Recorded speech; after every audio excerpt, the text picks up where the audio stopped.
На 17 мај се одржа Идахот, настан против хомофобијата.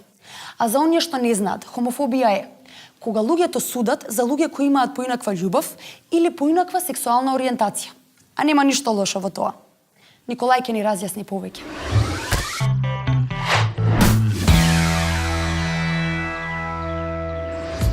На 17 мај се одбележа меѓународниот ден за борба против хомофобија, бифобија и трансфобија, едноставно наречен Ајдахот.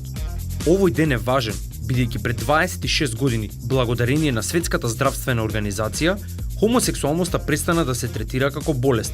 Со тоа, светот почна да ги гледа сите како еднакви, со еднакви човекови права. Тоа значи дека воопшто не треба да постои дискриминација, насилство или говор на омраза, засновани на сексуалната ориентација или родов идентитет. Денот се одбележува во повеќе од 120 земји, меѓу кои е и Македонија. По тој повод, невладината организација Субверзивен фронт организираше настан на кој се разговараше за Ајдахот и за потребата на поддршка од државата за решавање на проблемите на ЛГБТИ лицата.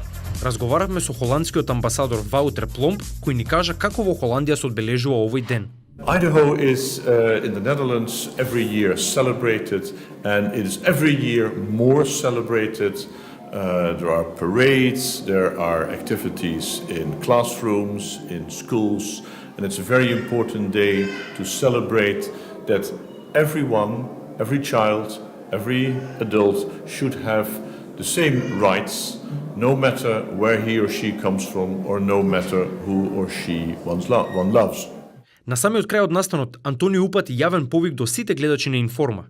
Па јас би ги повикал гледачите на Информа да доколку сведочат случај на насилство, дискриминација, останат вид на вознемирување и малтретирање на младите ЛГБТ лица или доколку самите тие лица се жртви на таков вид на насилство, на вознемирување и малтретирање, слободно да ни се обратат со посета на веб-страницата на Субверзивен фронт front.org.mk.